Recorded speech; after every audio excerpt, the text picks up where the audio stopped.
Donc vraiment, c'est un grand retrouvaille. Dieu accomplit les désirs des justes. Oui. Scatologiquement, comment vous avez compris? Puis c'est ça votre domaine. C'est là où je poserai quelques questions. Aux États-Unis d'Amérique, l'état spirituel est en gouffre. L'état spirituel est en mort. Les terrains fertiles pour évangéliser les États-Unis d'Amérique. En Afrique, l'évangile est facile parce que nous avons des problèmes de surprise agréable dans ce monde. Ceux qui connaissent savent qui est cet homme de Dieu. À côté de moi, vous savez, ceux qui ne connaissent pas, laissez-moi vous présenter. Oh là là, États-Unis d'Amérique. Et enfin, Dr Albert Ngumbu est avec nous ici aux États-Unis, docteur en théologie. Alors, beaucoup de choses, dans quelques minutes, vous allez découvrir. Salut les amis de Libertad, salut les amis Congo-Kinshasa, partout vous êtes, salut, et salut les amis américains, vous qui êtes aux États-Unis. Donc, nous sommes avec le pasteur, ce n'est pas un rêve, nous sommes avec le docteur Albert Ngumbu ici aux États-Unis. Salut, docteur. Salut, homme de Dieu. Gloire à Dieu. Amen. En tout cas, nous sommes chez lui, nous sommes à la maison ici. Avec l'homme de Dieu, à qui avec docteur, nous avons été ensemble de longues années, depuis Kinshasa, depuis Libertad. On a passé 3 ans. 3 ans ensemble d'études. Là, on se souvient, lorsqu'on parle de Libertad, sans oublier nos professeurs qui nous ont quittés, à César, professeur Rabé Moussassa, le professeur Yembe, et les amis, des connaissances. Il y a pasteur Sivi, nous avons perdu pasteur Artir Kitangi. Le parcours est long, donc il ne faut jamais désespérer. Jamais. Ces choses, telles choses n'arriveraient pas chez moi. Si c'est dans la prédestination, si Dieu a prédestiné pour vous ces choses, donc ça va se réaliser. Oh là là, ça va se réaliser. Quand nous étions à Kinshasa, on échangeait avec l'homme de Dieu quand il était venu. Et je lui ai dit, nous serons un jour, on arrivera aux États-Unis, on va se rencontrer. Et Dieu a accompli cela. Dieu a accompli cela. Donc vous êtes arrivé avec la famille, madame, et les enfants, comme nous sommes venus, avec toute la famille. Certes, on est arrivé. Quel miracle. On est arrivé, ça fait environ 6 mois depuis qu'on est ici. Félicitations. Avec madame. Vous êtes habitué. Comment vous avez vu l'atmosphère spirituelle d'ici? Non, ça va. Le problème que ici, l'atmosphère spirituelle, c'est différent avec l'Afrique, notamment la RDC. Là, les gens sont vraiment en ébullition. Les gens prient à tout moment. Mais ici, les circonstances se diffèrent. Parce que les gens doivent vaquer dans certaines occupations, notamment le travail. Les gens doivent travailler. L'air qui reste, il faut se reposer. Et puis venir au culte. S'occuper de la famille. S'occuper de la famille. Mais en Afrique, notamment en RDC, les données ne sont pas les mêmes. Vraiment. Parce qu'il y a beaucoup de chômage, il y a beaucoup de temps libre et de divertissement par rapport ici. Ici, on est vraiment... On est busy, comme on dit en anglais. Busy. On est tellement occupé. Il y a trop des occupations, trop de préoccupations. Mais dans le peu de couloir du temps qui reste, il faut chercher à servir l'Éternel. Oui, quand nous étions au pays, j'avais constaté quelque chose. On croyait que les États-Unis, donc c'est déjà évangélisé, ils n'ont pas besoin d'une évangélisation parce qu'on voyait tous les prédicateurs qui venaient des États-Unis, on considérait comme s'ils venaient du ciel et on croyait que les États-Unis, ce n'est plus le problème d'évangélisation dont c'est humain. Qu'est-ce que vous avez constaté par rapport à ça? Qu'est-ce que vous voyez? Révérend, le fait d'y être, c'est le constat que je fais que le territoire est encore fertile. Les États-Unis n'est pas encore évangélisé. Vraiment. Vu les couloirs que l'Américain a disposés aux autochtones, c'est-à-dire il y a un problème de la culture qui compte. Et deuxièmement, il y a un problème de l'éducation. Donc, celui qui est évangélisé, qui est justifié, qui est régénéré, qui est adopté, qui est connecté avec le ciel, vous allez le constater, même sa façon. Vous saurez même s'il n'a pas pris l'éducation de base, mais le Saint-Esprit amène une éducation biblique. C'est chose différente qu'ici. Vous verrez l'encoutrement des gens, c'est vraiment différent. Les gens se comportent comme ils veulent. Alors que la loi américaine donne le couloir à toute personne, ils exemptent il y a un problème de ségrégation. Il y a un problème nous pouvons parler d'être libre. C'est-à-dire, on peut s'habiller comme nous voulons.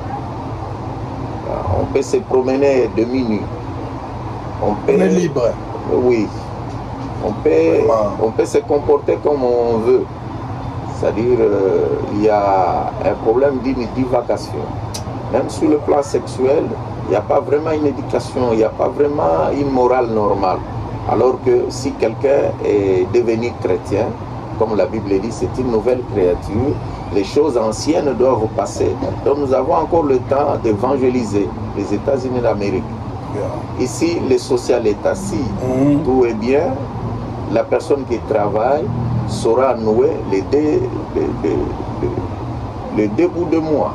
Comment vous avez constaté le pays, atmosphère spirituelle, intégration dans la communauté et communauté congolaise vivant aux États-Unis, et éducation des enfants, mariage, et scatologiquement, comment vous avez compris? C'est ça votre domaine. C'est là où je poserai quelques questions. Oui, exactement, l'homme de Dieu. Le problème qui est là, sur cette marge d'apercevoir les choses, et on se rend compte qu'aux États-Unis d'Amérique, l'état spirituel est en gouffre, l'état spirituel est amorti.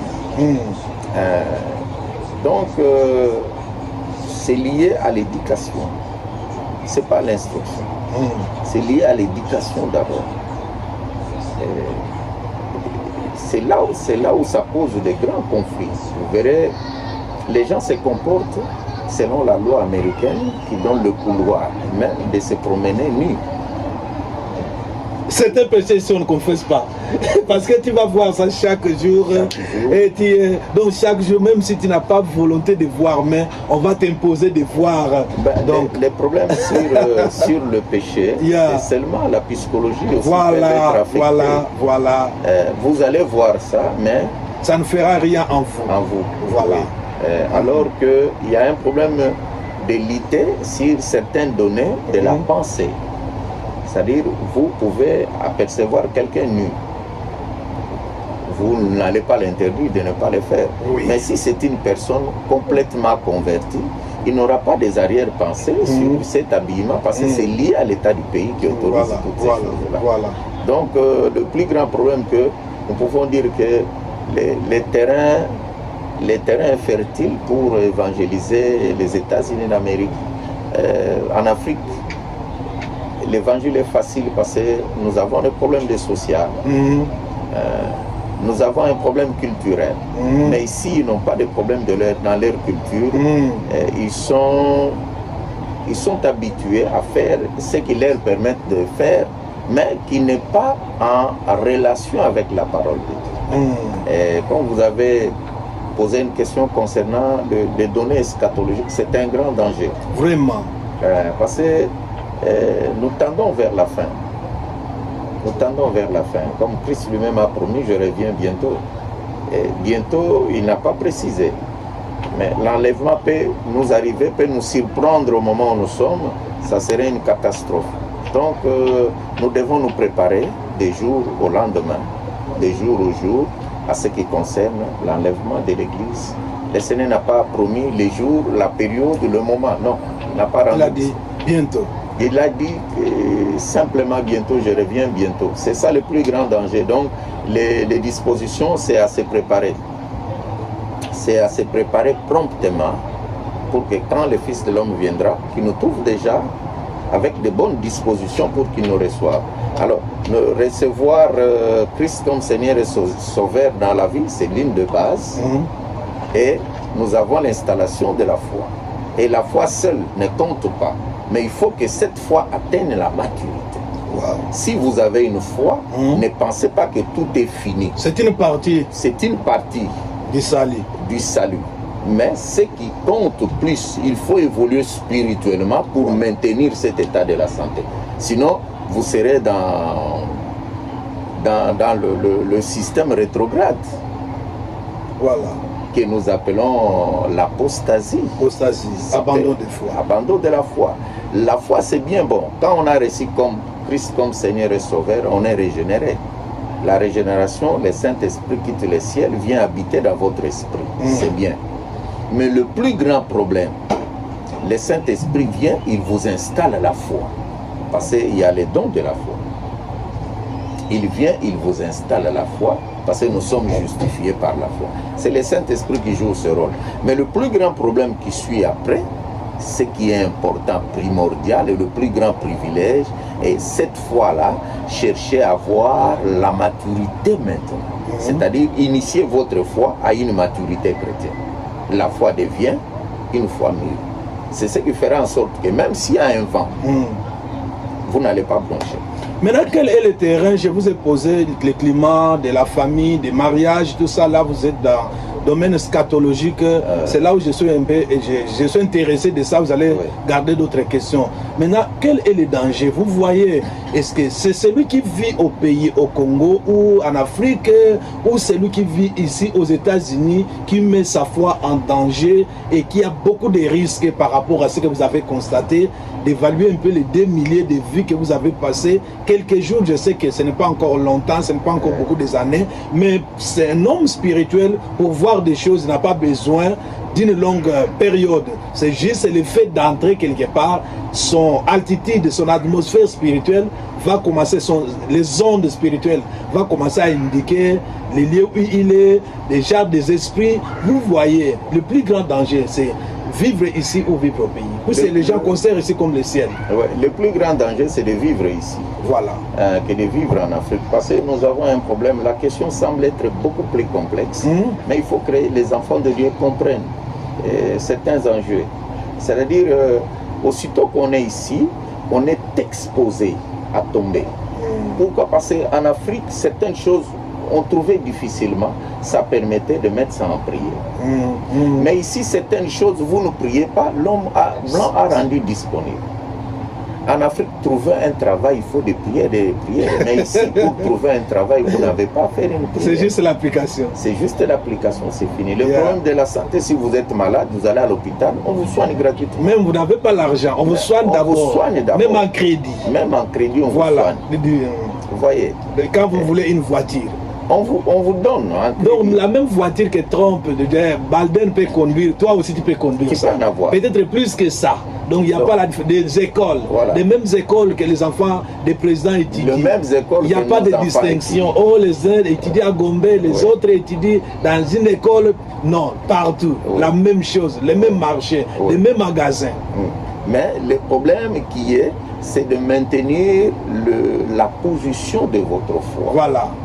Donc vous disiez le danger c'est ici. Le danger, le beaucoup plus danger c'est ici. Pourquoi? Parce que nous venons en Afrique, nous voyons, les gens se convertissent même si vous ne leur prêchez pas. Voilà. Mais ici, il faut vraiment s'apaisantir. Ici, il faut vraiment efforcer, expliquer les gens les dangers. Pourquoi les gens vivent aisément. Les gens n'ont pas de problème de loyer. Il y a des boulots, du travail partout. Les gens vivent normal. Par rapport en Afrique, là où, même à manger, il faut commencer par la prière. Pour solliciter à manger, il faut des prières. Mais ici, il y a des milieux où à manger se dispose gratuitement. Vous allez, on vous donne. C'est un peu ça le problème. Donc, les dangers qui guettent la foi, c'est ici aux États-Unis d'Amérique. Et maintenant, c'est là où je viens à la deuxième question. Nous venons avec les enfants, nos mariages, dans un pays où il y a beaucoup de dangers de vivre, de mener la vie chrétienne, de vivre la vie de la famille. Et maintenant, ces dangers-là, les conditions de vie laissent comme si tout est bon, il n'y a rien à faire pour prier. Ça affaiblit même ce courage-là d'aller prier pour les uns, pour les autres. Ils voient que c'est déjà tout. Je ne peux rien demander parce que j'ai cela. Maintenant, comment pouvons-nous vivre? quels sont des conseils que vous pouvez vous donner tant que docteur aux chrétiens ici? Est-ce qu'il faut affaiblir le mur à la prière parce qu'il y a ça, ou qu'est-ce que vous proposez étant que l'homme de Dieu par rapport à ce que vous dites, par rapport à ces dangers? Exactement. Apôtre Paul, quand il écrivait l'épître aux Romains, il a parlé de la prédestination. C'est-à-dire, si vous avez vécu l'Afrique, vous venez ici, vous vous affaiblissez, ce n'est pas un problème de Dieu. C'est le problème de votre propre conscience. C'est le problème de votre propre conscience de savoir que je suis chrétien ou je ne suis pas chrétien. Donc, je reviens sur le premier volet, vous avez parlé du mariage. Et famille. Nous, ici, aux États-Unis, comme on est là, je me suis rendu compte, on ne marie pas la femme, on n'épouse pas, on ne verse pas la dot. Pour eux-mêmes, pour la culture américaine. Oui, c'est tout à fait normal. Mais les Africains maintenant, et les Africains sont de même, il y a des dots exagérés ici, je vous informe. Non, ça c'est pas bien. Donc pour les Américains, c'est seulement rencontre l'homme et la femme, c'est le mariage. C'est là où ça provoque les divorces. Voilà. Pourquoi? Parce que la coutume n'est pas impliquée. Généralement aussi, le spirituel n'est pas impliqué. Vraiment. C'est ça le plus grand problème. Parce que nous négligeons un peu la coutume, mais la coutume intervient à ce niveau pour recadrer certaines choses. Une femme qu'on n'a pas épousée, vous voyez un peu sa mentalité, il peut dire aujourd'hui ou demain on peut rompre. On peut rompre cette relation, tu pars, moi aussi. C'est pour cela que vous allez vous y rendre compte, le taux de divorce est plus élevé ici.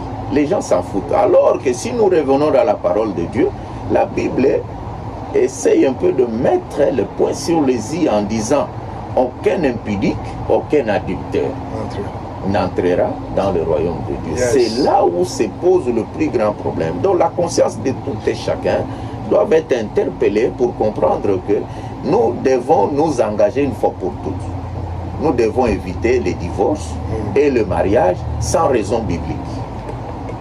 C'est un peu ça. Parce que quand vous parlez de remariage, vous parlez de divorce, il y a des raisons bibliques. Mais s'il n'y a pas de raisons bibliques, c'est-à-dire il n'y a pas un soubassement spirituel, c'est là où on est branché, c'est là où on a des problèmes énormes. Alors vous vous y rendrez compte que celui qui vient en Afrique a cette notion de comprendre que moi j'ai été épousé, la coutume intervient. Le divorce va affecter aussi ces problèmes de la coutume. Et sur le plan spirituel, il y a une procédure aussi à suivre. Mais ici, les gens se rencontrent, ils se disent oui. Ils n'ont pas besoin de consulter qui que ce soit. Demain, après-demain, ils se retrouvent devant l'officier de l'État civil.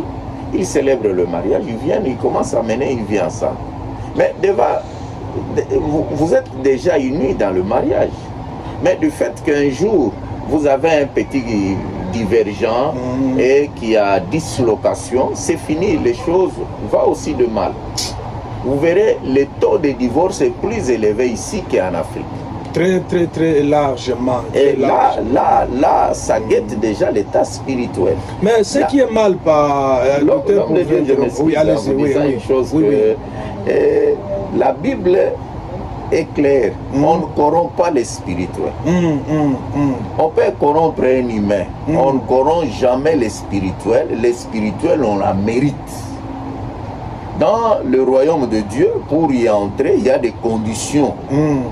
Il y a des préalables. Il y a la porte, c'est pourquoi on parle d'une maison avec une porte. Avec une porte. Donc tu ne peux pas avoir l'accès dans les royaumes sans avoir passé par la porte. Je suis allé à Brazzaville animer une conférence en Afrique. J'entre, l'homme de Dieu qui m'a reçu, il a une grande église à Brazzaville, je ne cite pas les noms pour raison de discrétion.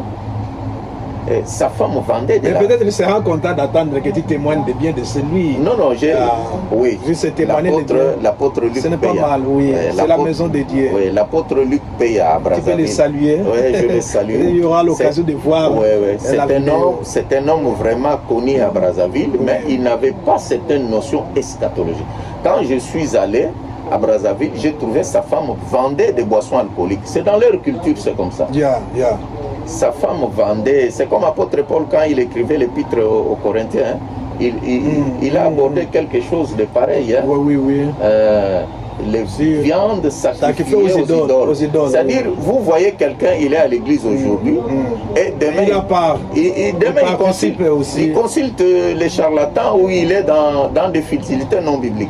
J'arrive, cette femme vendait de la boisson alcoolique. Il a suivi les séminaires concernant l'eschatologie, concernant l'enlèvement, le temps de la fin. La femme, certes, il était déjà converti, mais il devait maintenant renoncer à certains actes. Il a dit non, je ne vends plus. Il a renoncé aux ventes de boissons alcooliques. Il a vendu tout ce qu'il avait comme casier et tout. Jusqu'à nos jours, cette femme est restée en disant, je ne peux pas rater le royaume des cieux à cause de ce qui est considéré présentement comme une futilité pour moi. Alors, cette femme en a fait un grand témoignage en disant, vous les femmes, vous devez éviter tout ce que nous faisons. Nous devons respecter certains principes de la Bible. Donc c'est pour cela que je disais que dans les domaines spirituels, on ne corrompt pas. Même si vous avez beaucoup d'argent, vous n'allez pas corrompre Dieu.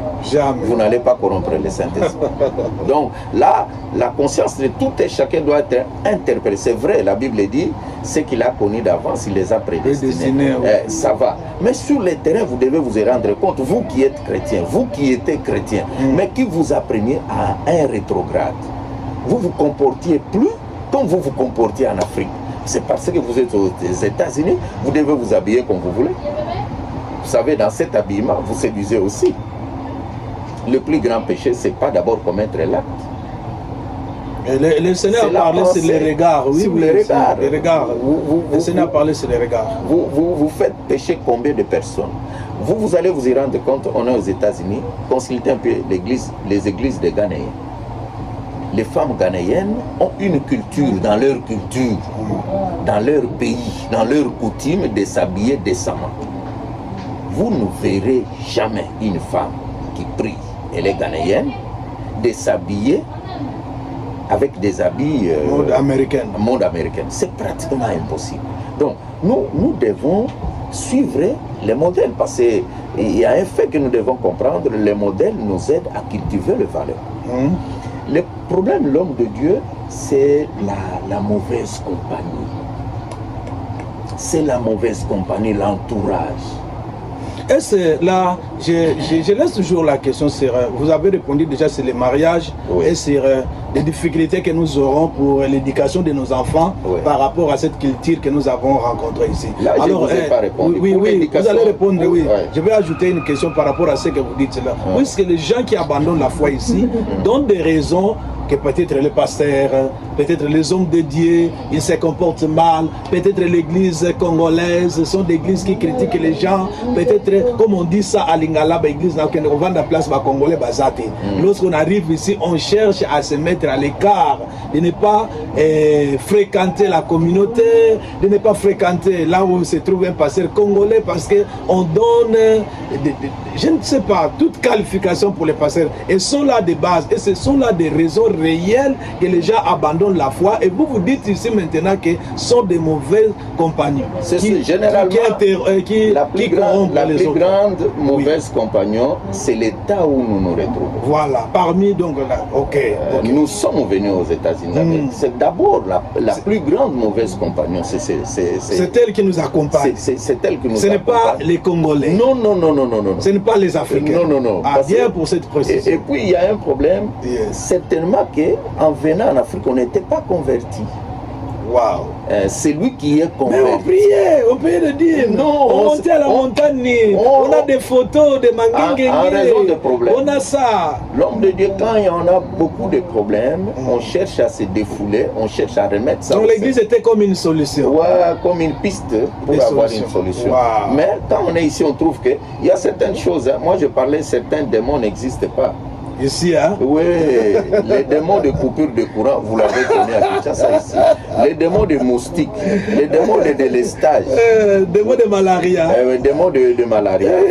Ici, il n'y a pas de paludisme, vous comprenez un peu.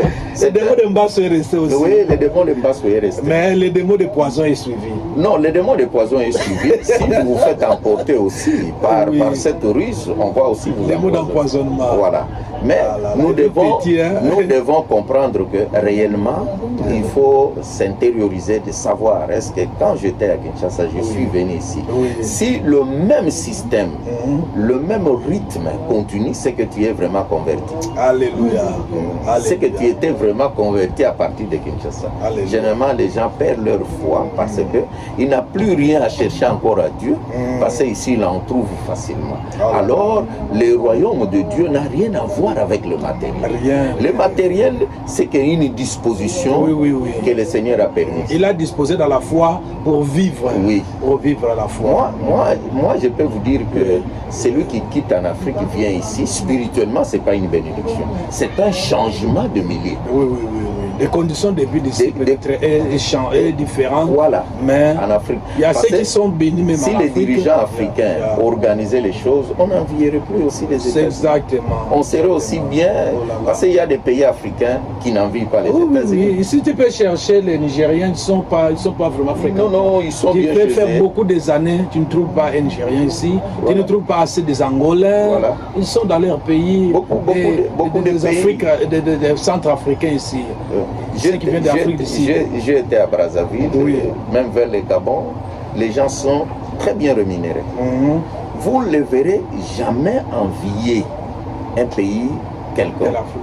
Mais généralement, il y a un engouement et une agglomération ici à cause de problèmes de social. Ça, c'est tout à fait d'accord. En dépit de tout ce que nous pouvons critiquer et consort.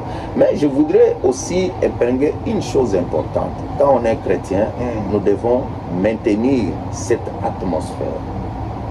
Nous ne devons pas suivre ce que nous voyons, comme l'apôtre Paul parle, d'être emporté par les vents.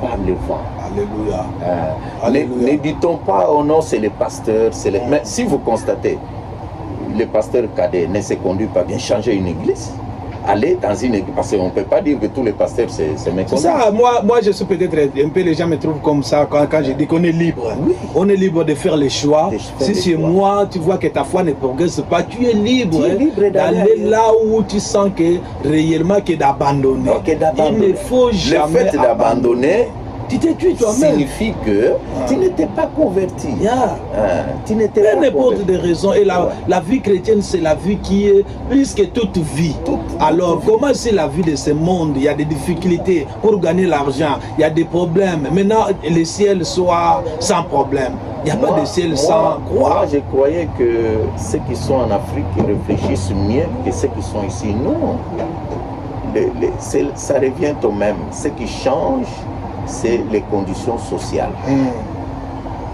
Ce qui change, c'est les conditions sociales. Les conditions spirituelles restent le même. Le même problème spirituel. Un péché d'Afrique, c'est des mêmes choses. Il va pécher toujours. Le problème, c'est de savoir, c'est conscientiser que c'est l'acte que je dois faire. Vous savez, l'homme de Dieu, je voudrais interpeller la conscience des enfants de Dieu à une seule chose qui va vous amener à une réflexion et qui restera un cadeau conseil. Je dis ceci, si vous voulez poser un acte, ne voyez pas seulement les avantages. Prenez d'abord le temps de voir les désavantages de l'acte que vous voulez poser. Je vais commettre un adultère, une impudicité, une fornication.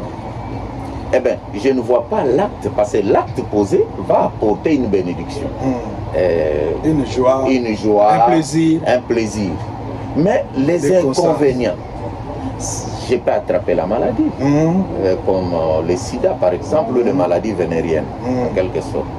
Je vais être affecté avec un monde extérieur, c'est-à-dire les démons de cet homme ou de cette femme, nous allons partager cela. Et par conséquent, la relation avec Dieu, la relation est rompue. Ça affecte ta relation avec Dieu, la relation est rompue. C'est-à-dire, avant de poser un acte, placer d'abord les inconvénients de cet acte que tu veux poser. Et quand tu poses les inconvénients, par exemple, on arrive quelque part dans un restaurant, on veut nous servir à manger. Moi, je suis par exemple un diabétique. Je dis, je ne prends pas des histoires qui contiennent du sucre à l'intérieur. C'est ça. On me sert même si la nourriture est bonne. Mais dès que je lis la notice, on inscrit, il y a la présence du sucre, je ne prends pas. J'ai dit non, non, il y a l'inconvénient, je vais prendre, je vais me rassasier. Mais ça va aller détruire davantage mon organisme. Alléluia. Donc, les gens ne tirent pas attention de ça spirituellement. Oui. Oh là C'est-à-dire, là. nous devons se rendre compte. Je suis allé rendre visite à un frère en venant ici. Un frère, on a été reçu dans une église, le frère prend de l'alcool. Et il pose une question en disant, en Afrique, moi je ne prenais pas l'alcool, je suis venu ici, la vie est bonne. Je prends calmement, même le pasteur est au courant, je leur ai dit la vérité, moi je prends l'alcool. Et l'alcool qu'il prend, il prend l'alcool d'une façon excessive.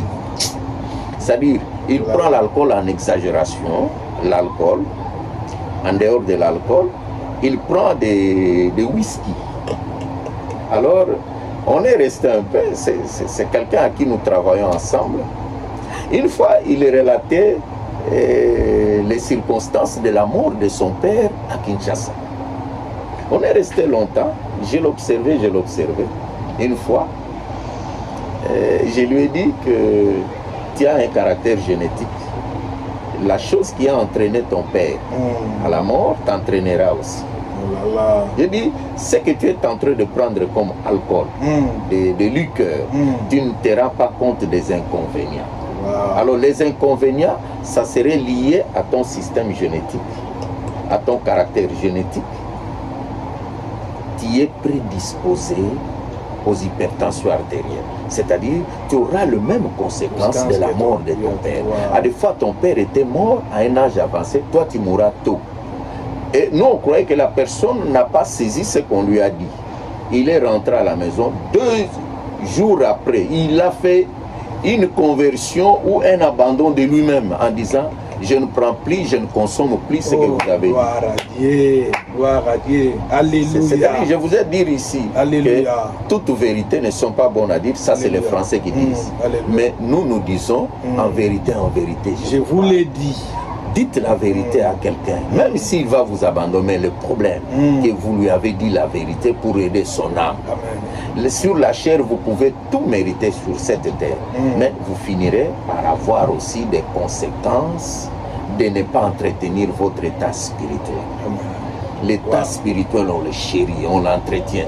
L'entretien majeur de l'état spirituel, c'est la parole de Dieu. C'est la parole de Dieu. C'est la parole de Dieu. Quand vous lisez la parole de Dieu, comme apôtre Pierre a dit, ne vous limitez pas à écouter, mais c'est la mise en pratique. Oui, parce qu'il y a un fait homme de Dieu. Aujourd'hui, vous entendez une prédication, vous mettez en pratique. Demain, vous entendez. 3 mois après, vous allez constater un changement.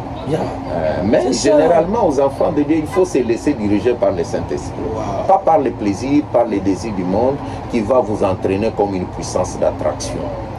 Merci. Vous êtes bel et bien avec Docteur Albert Ngumbu. Waouh. Donc si je laisse, c'est ça, l'homme de Dieu est en train de parler. Je suis en train de... Nous allons vers la fin. Nous aurons l'occasion de parler beaucoup de choses. Vous avez vu qu'on n'a pas parlé. Donc, dans quelques minutes seulement, on a touché beaucoup de domaines. Et l'éducation de nos enfants par rapport à ces milliers. Oui, l'éducation des enfants, c'est l'homme blanc qui est en train de bafouer l'éducation des enfants. En plus, les enfants-là passent beaucoup de temps à l'école. Non, c'est plus que la famille. C'est pas ça. Oui. Il y a une loi américaine que vous, parents, vous ne pouvez pas taper sur l'enfant. Voilà. Vous, parents, vous ne pouvez pas éduquer votre enfant comme vous voulez. Vous voyez, c'est là où ça tombe mauvais. Pendant que la Bible nous autorise à un enfant de prendre même une chicotte et taper. Mais ici, si vous tapez... N'éloigne pas. Voilà. Ici, si vous tapez sur l'enfant, l'enfant appelle la police vient vous arrêter. Vous voyez. Mais maintenant, nous ne devons pas suivre ces vents-là de la loi américaine. Nous devons instruire nos enfants à la maison. Selon la parole de Dieu, nous devons les éduquer selon notre culture. Nous avons une culture qui respecte les parents. Nous avons une culture qui respecte les voisins. Mais généralement ici, je n'ai pas constaté cela. Ici que tu sois papa de 50 ans, quelqu'un qui est de 20 ans, 18 ans, il t'appelle à ton nom. À ton nom. Albert. Oui. Et donc, puis, c'est tout. Il te déconsidère parce qu'il sait tout ce que tu lui feras comme mouvement. Il va appeler la police. La police interviendra. Donc maintenant, le problème est que chacun gère. Il faut apprendre ce que Dieu lui a donné. Oui.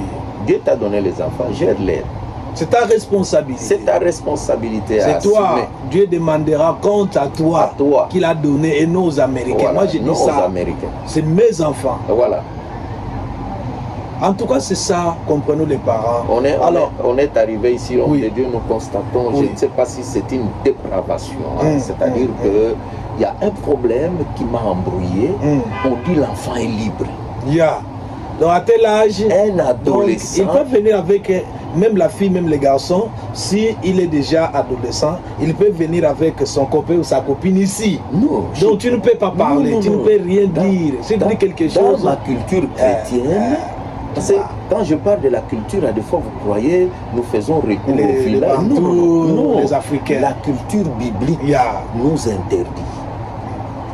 Donc, nous devons être consciencieux que quand toutes ces choses que tu fais, quand cet enfant sera abîmé, la responsabilité, ton enfant est abîmé, ce n'est pas aux Américains, c'est à toi les parents qui n'ont pas su s'assumer, qui a abîmé l'éducation des enfants. Les enfants, il faut les prendre et les conscientiser. Ça c'est bien, ça c'est pas bien. La loi américaine dit ça, mais c'est pas bien ça. Vous verrez, ça va changer les dons. Vraiment. Il y a l'exception, en tout cas, Dieu fait grâce toujours dans certaines familles. Nous bénissons Dieu qui se comporte et les enfants se comportent réellement comme les enfants de Dieu. Le mal est que si vous les parents, vous ne vivez pas cette vie-là étant que chrétien. Les enfants voient, il y a une partie dans l'éducation des enfants, c'est qu'on parle et c'est qu'on pose comme acte. Comment on se comporte.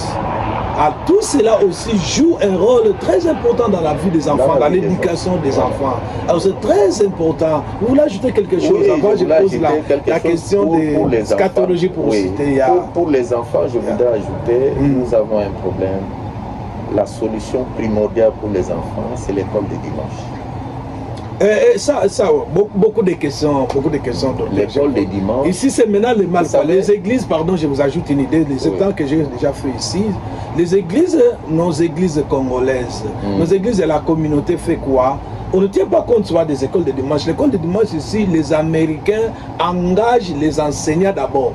Pour passer à l'école de dimanche, il doit être quelqu'un, un pédagogue. Après, chrétien. Tu vois des conditions. Quel est le rôle vraiment de l'école de dimanche face à l'éducation de l'enfant? Merci pour cette argumentation. Je voudrais dire ceci. L'école de dimanche, c'est bien dans la façon d'aborder cette pensée. Mais nous pouvons voir l'école de dimanche peut se faire à la maison. Ok. Un parent c'est l'agir. L'école de dimanche, c'est le parent. Il faut le faire à la maison. S'il n'y a pas encore une possibilité de le faire dimanche à l'église, parce qu'il y a des conditions, la loi oblige. Mais l'école de dimanche, c'est l'éducateur, c'est le parent d'abord. Là, l'éducateur, ça demande que les parents puissent avoir un niveau de la parole de Dieu. La parole de Dieu pour apprendre à nos enfants. Apprendre aux enfants, ceci n'est pas bien. Il ne faut pas se comporter comme ça. Il ne faut pas s'habiller comme ça. Parce que l'homme blanc a facilité certaines choses. Il dit les enfants ne paieront pas l'école. Les enfants mangeront à l'école. Les enfants ne paieront pas les minervales. Les enfants ne paieront pas les transports. C'est-à-dire, c'est une manière de nous avoir psychologiquement. Pour dire que c'est lui qui donne à l'autorité. Il domine, de dominer. Là, toi, tu dis, mais là, on m'a facilité les choses. C'est que l'homme blanc est... Non, l'homme blanc n'a pas un problème de l'éducation. L'homme blanc a un problème de l'instruction. Il y a une différence entre éducation et instruction. L'homme blanc, vous le laissez l'instruction. Mais nous, les parents, avec les enfants, nous prenons l'éducation. Tu verras, les choses changeront. Amen. Les choses changeront. Oui. Alors, nous passons, on va continuer à une autre occasion scatologiquement. Vous aviez une question scatologique? Oui. Qu'est-ce que vous pouvez dire normalement, vu le temps, vous voyez, par rapport à la venue des fils de l'homme, par rapport à notre foi? Est-ce que réellement le Seigneur reviendra bientôt? Bientôt là, c'est quand? Qu'est-ce que vous voyez le monde par rapport à ce que... Quelle lecture pouvez-vous faire? La parole de Dieu parle de l'avènement du Fils de l'homme. Ça, c'est Matthieu 24. C'est un discours eschatologique qui ne nous concerne pas. Ça concerne principalement les Juifs. Parce qu'il y a deux retours de Christ. Il y a l'épiphanie et la parousie. La parousie, c'est le retour visible. C'est ce que nous attendons. Et le retour invisible que nous attendons. Et il y a l'épiphanie